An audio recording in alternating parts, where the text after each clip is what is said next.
Space खुला रहता है, दिल और दिमाग भी उतना ही खुला रहता है। घर के स्पेस को जितना कवर करके आप रखेंगे, दिल और दिमाग भी आपका उतना ही छोटा हो जाएगा। हमने हमारे घरों में आजकल एक स्टेटस सिंबल के लिए काम शुरू किया है कि हम घर बनाते हैं स्पेस के लिए। फिर उस स्पेस को घेरने के लिए, कवर करने के लिए बहुत सारी चीजें उठा लाते हैं। सोफा ले आते हैं, कुर्सी ले आते हैं, डाइनिंग टेबल ले आते हैं, फिर उसको रख देते हैं, जगह कम हो जाती है, ओपन स्पेस बहुत कम हो जाता है। कई घरों में तो इतना कम हो जाता है कि ऐसे ऐसे बचकर निकलना पड़ता है। स्लीपर क्लास का जो कंपार्टमेंट होता है, बहुत सारे घरों की ऐसी स्थिति हो जाती है। मैंने इसी पंजाब में, हरियाणा में, राजस्थान में, गुजरात में, गांव में बहुत प्रवास किया है। तो गांव के जो घर देखता हूं इतने बड़े और खुले हुए, उनके पास क्या है, वो चारपाई यूज करते हैं। कितने इंटेलिजेंट लोग हैं, ये मैं सोच के हैरान हो जाता हूँ। बिना पढ़े लिखे, स्कूल नहीं जाते, कॉलेज नहीं जाते, फिर भी इनकी इंटेलिजेंसी का लेवल देखिए। वो चारपाई इस्तेमाल करते हैं, जिसको जब चाहे बिछा लिया, जब चाहे उठा के रख दिया। उठा के रख देंगे तो स्पेस ओपन हो गया, बिछा लिया तो स्पेस कवर हो गया। सबसे सस्ती है और सबसे अच्छी। तो आप कोशिश करिए ज्यादा से ज्यादा समय जमीन पे बैठने का हो। खाना खाते समय जमीन पे बैठना पड़े, आसन प्राणायाम करते हुए जमीन पे आपको बैठना पड़े, फिर वज्रासन करते हुए जमीन पे बैठना पड़े। सोने का भी अगर आप जमीन पे शुरू कर दें तो उससे अच्छी कोई चीज नहीं। जितना ज्यादा शरीर आपका ग्रेविटी के नजदीक होगा, माने शरीर का सारा भार सौंप दीजिए धरती माता को, वो आपको संभालेगी। डाइनिंग टेबल तो यूज बहुत ही कम करिए। अगर ले आए हैं तो मान लीजिए कि ये एक तरह से एंटीक पीस है। हमारे घर में बहुत सारे एंटीक पीस आ जाते हैं, वो रखे रहते हैं, बस देखने के लिए होते हैं, यूज करने के लिए नहीं होते हैं। तो उसको भी एक एंटीक पीस मान के आपके घर में रखिए। ज्यादा समय जमीन पे बैठ के खाना शुरू कर दीजिए और खाने के तुरंत बाद 5 मिनट नहीं तो 10 मिनट, 5 मिनट तो कम से कम, 10 मिनट तो अधिक से अधिक वज्रासन में बैठना शुरू कर दीजिए। वज्रासन आप सभी जानते हैं, नहीं जानते हैं तो ये पतंजलि योग समिति के सब कार्यकर्ता, योग शिक्षक आपको सिखा देंगे वज्रासन कैसे लगाया जाता है। तो लंच के बाद जमीन पे बैठ के ही वज्रासन लगा लें, डिनर के बाद जमीन पे बैठ के ही वज्रासन लगा लें, तो सूत्र भी पालन होगा और आपके शरीर का वजन लगातार गिरते हुए एक जगह आके आपको स्टेगनेट हो जाएगा। इसमें यह चिंता करने की जरूरत नहीं है जो कल आपकी चिंता थी कि वजन और कम तो नहीं हो जाएगा, बिल्कुल नहीं होगा। जहां रहना चाहिए आपकी हाइट के हिसाब से, जो आपका वेट होना चाहिए, वहीं पे जाके स्टैग्नेट हो जाता है, उसके नीचे कभी भी नहीं जाता। क्योंकि ये मेरा 12 साल का तजुर्बा है और मैंने कल आपको उदाहरण दिया था, फिर उसको रिपीट कर रहा हूं कि मैंने ऐसे बहुत पेशेंट को वेट लूज कराया है जिनका 160, 150, 140, 170। सिंपल से इस सूत्र का पालन करके, एक सूत्र मैंने बोला चबा चबा के खाना, पानी को घूट घूट पीना, 1-1.5 घंटे के बाद पानी पीना, खाने के बाद वज्रासन में बैठ जाना, जमीन पे बैठ के खाना, इन्हीं सूत्रों का पालन करके साल भर में किसी ने 40 किलो लूज किया, किसी ने 50 किलो लूज किया, किसी ने 25 किलो लूज किया। कोई मेडिसिन नहीं, कोई डाइटिंग नहीं। मैं बहुत सख्त खिलाफ हूं कि डाइटिंग करके वजन कम किया जाए, क्योंकि जैसे ही आप डाइटिंग करके वजन कम करेंगे थोड़े दिन के बाद वो और ज्यादा बढ़ जाएगा। उपवास करके वजन कम करना दुनिया में सबसे खतरनाक तरीका है। उपवास कम करके कभी वजन कम ना करें, डाइटिंग करके कभी भी वजन ना कम करें। जब आपके पास ऑल्टरनेट है तो डाइटिंग की जरूरत नहीं है, क्योंकि डाइटिंग से क्या होता है, प्रोटीन बहुत कम हो जाते हैं शरीर में, वो फिर दूसरी तरह की कमजोरियां आपको दे जाते हैं। फिर क्या होगा कि एक तरफ आप वजन कम करते जाएंगे, दूसरी तरफ आपको जॉइंट्स पेन बढ़ता चला जाएगा। एक बीमारी से निकलेंगे, दूसरी में फंस जाएंगे। तो डाइटिंग करके वजन कम कभी भी मत करिए, कभी भी उपवास रख के वजन कम मत करिए। आप भरपेट खाइए, जितना खाते हैं, जितनी आपकी कैपेसिटी। अगर आपकी कैपेसिटी है उससे थोड़ा कम खाइए, बस इतना ही मेरा कहना है। बाकी इस नियम को ध्यान रखिए, जमीन पे बैठ के खाने का, चबा चबा के खाने का, खाने के 1.5 घंटे के बाद पानी पीने का, पानी घूट घूट करके पीने का, सुबह उठते ही पानी पीने का। ये छोटी छोटी बातों को फॉलो करते हुए आप देखेंगे 1-1.5 साल में आपकी बॉडी एकदम चुस्त और दुरुस्त और पहले से ज्यादा फ्रेश हो जाएगी। तो कोशिश करिए, ये जो नियम मैंने बताया जमीन पे बैठ के खाना, ये 6वां नियम है।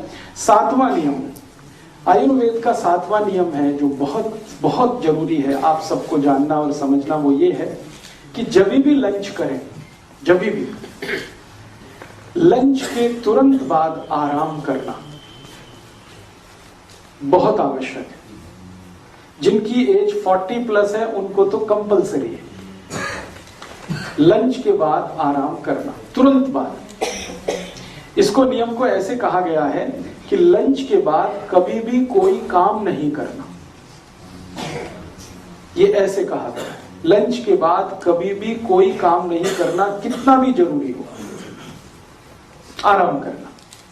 अब आप तुरंत बोलेंगे फिर तो वजन बढ़ेगा। वजन कब बढ़ता है? ध्यान रखें, जब लंच के बाद आप 2 घंटे सो गए, 3 घंटे सो गए तो वजन बढ़ता है। आयुर्वेद में कहा गया है कि लंच के बाद सबको 48 मिनट सोना ही चाहिए। 48 मिनट से 50 मिनट्स का टाइम दिया गया, ब्रेक लेना ही चाहिए। क्यों लेना है? वो डाइजेशन के लिए। क्या बात है जो लंच के तुरंत बाद हमको लेटना चाहिए, आराम करना चाहिए? बात सीधी सी ये है, बार बार मैं आपसे कह रहा हूं कि जैसे ही हम खाना खाते हैं पेट में अग्नि जल जाती है। अग्नि जो है वो सारी की सारी ब्लड की मदद से जलती है। हमारा जो ब्लड है ना बहुत गर्म है, खून बहुत गर्म है। इसी की गर्मी से रक्त में जो गर्मी है, खून में जो गर्मी है, वही गर्मी है जो खाने को डाइजेस्ट करने में मदद करती है। तो ब्लड का फ्लो जो होता है वो सभी स्टमक की तरफ आ जाता है खाना खाते ही। ब्रेन का ब्लड स्टमक में आ जाता है, हार्ट का ब्लड स्टमक में आ जाता है, ये नेचुरल है। अब ब्रेन का ब्लड जब स्टमक में आ जाएगा, पेट में आ जाएगा, यू एपिगेस्ट्रियम की तरफ आ जाएगा, तो ब्रेन को ब्लड कम होगा। तो ब्लड कम होगा तो कोई भी ऐसा काम मत करिए जिसमें ब्रेन का यूज हो, क्योंकि ब्लड कम है उस समय। उसको आराम करने को छोड़ दीजिए ब्रेन को। हार्ट का भी ब्लड कम हो जाता है खाना खाते ही, तो हार्ट में ऐसी कोई काम ना हो जिससे हार्ट पर पंपिंग करने का प्रेशर आए, तो आराम करना अच्छा होता है। तो इसलिए बोला गया है कि दोपहर का खाना खाते ही आराम करें। और दूसरा एक कारण है, दोपहर को जब हम खाना खाते हैं तो सूर्य का प्रकाश बहुत तेज होता है और सूर्य का प्रकाश शरीर को गर्म करता है, और शरीर जितना भी गर्म होगा तो उसका ब्लड प्रेशर बढ़ने ही वाला है। और बढ़े हुए ब्लड प्रेशर में किसी भी डॉक्टर से पूछना क्या करना चाहिए तो कहेगा आराम करना चाहिए, क्योंकि फिजियोलॉजी एनाटॉमी यही सिखाती है कि जब भी ब्लड प्रेशर बढ़ा हुआ है कुछ मत करिए, चुपचाप बैठ जाइए या लेट जाइए।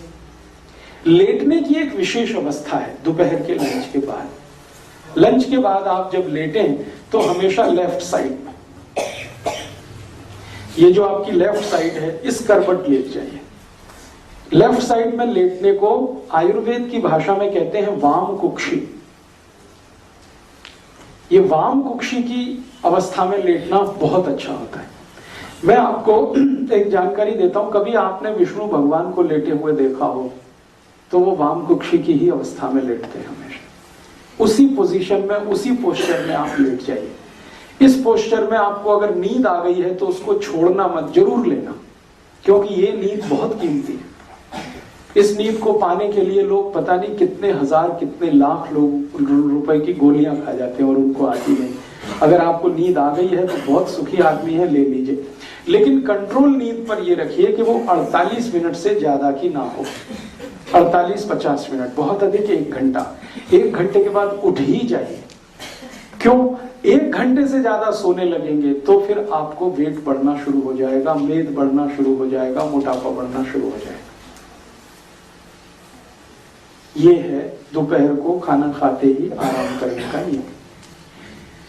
8वां नियम है, इसका बिल्कुल उल्टा है। 8वां नियम ये है कि रात को जब भी खाना खाएं तो 2 घंटे तक आराम नहीं करना।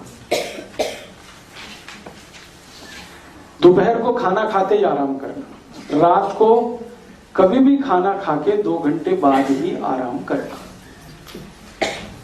अब आप बोलेंगे रात का क्या है? रात की बात ऐसी है कि सूर्य चला गया, चंद्रमा आ गया। आप सभी जानते हैं कि चंद्रमा शीतल है।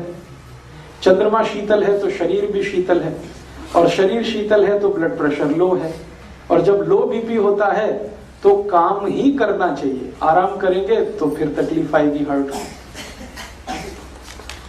किसी भी डॉक्टर से आप अगर एक जर्नल नॉलेज के लिए बात करेंगे, हाई बीपी में क्या करूं, तो वो बोलेगा आराम करो। लो बीपी में क्या करूं, तो तुरंत कहेगा काम करो। तो लो बीपी होता है रात को खाना खाने के बाद, तो हम थोड़ा आराम करें, सॉरी काम करें। सबसे अच्छा